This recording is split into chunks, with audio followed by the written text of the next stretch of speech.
When I was 4, that's when my dad first started taking heroin. It was on a work trip to London when one of his mates offered him a hit. He took it, and from that day he was hooked. At the age of 7 or 8, I witnessed something that left me with trauma and anxiety. This caused me to be misbehaved in school. Students and teachers used to say that I'm a naughty child. I was scared and anxious. I didn't want to be there. My mental health is in between at the minute. I have good days and bad days. My bad days can be really bad, which leads to me pulling my hair out. When I'm stressed or having a down day, my hands just naturally go to my hair and I pull from the roots, which makes me have bald patches. How was I supposed to process the fact my dad loved something more than me, that I was no longer the apple of his eye? How was any child supposed to deal with that? And for me, talking on the subject of depression, for me, it's a bit different compared to sadness. Sadness is like an emotion that comes and goes. Depression isn't something that just goes away. It sits and kills you and feels like it just won't end. And for people I know, and myself, with poor mental health, it means we can't socialise, we can't eat, we have continuous just sadness, just no effort, no motivation to do anything, struggle to get out of bed, and just do basic life tasks. For me, mental health is everything. I'm quite literally surrounded by not just my own, but other people's mental health issues all the time. And even though that's the case, I've never seen an end or conclusion to these problems. They seem to just get swept under the rug constantly. Not just by society, but by friends, family, and even themselves. And in general, I think the media, and I say media, like social media and stuff, plays a big part in how people see themselves and how they act, and it changes how others treat them. The role media plays in mental health, in my opinion, is reinforcing the stigma that men can't talk. My influencer for this subject is Paddy the Baddy. He is a UFC/MMA fighter. After his UFC fight, he spoke about men's mental health awareness. I think he did it to show what men are going through, and it felt good hearing him talk about it.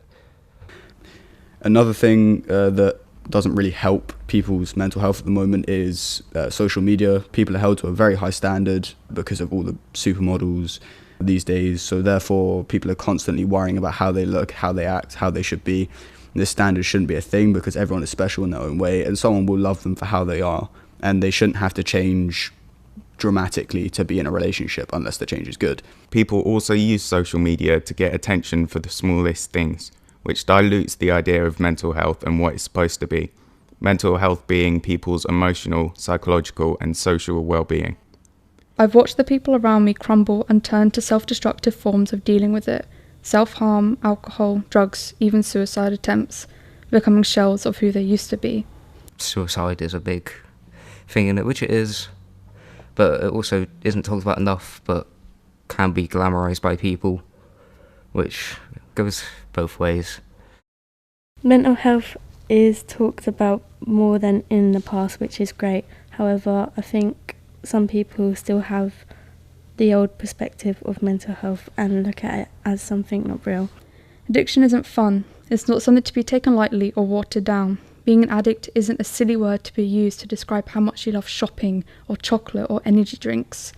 It's not a term for something you love, because the reality is, in my experience, addicts don't wake up each morning and take their poison just because they love it or they enjoy it.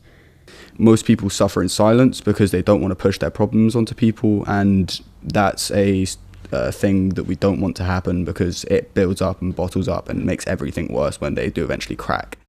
I'm going to talk about cams because it's a very touchy subject for some people.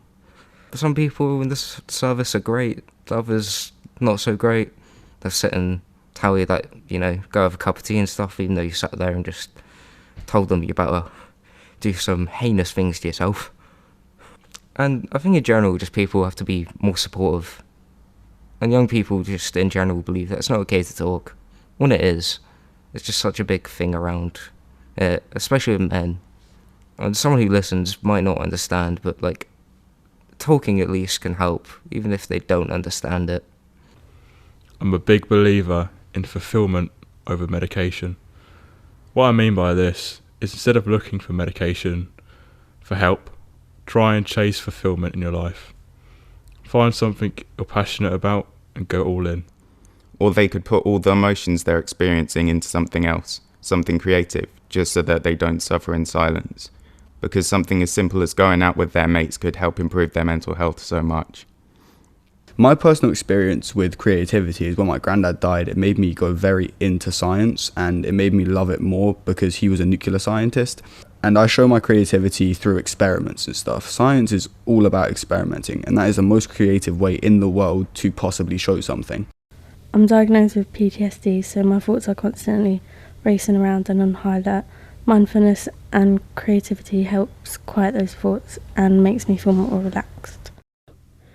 I feel like having a routine helps you know what you're doing, and if you stick to the same routine every day for weeks or months, you get used to it and won't want to change.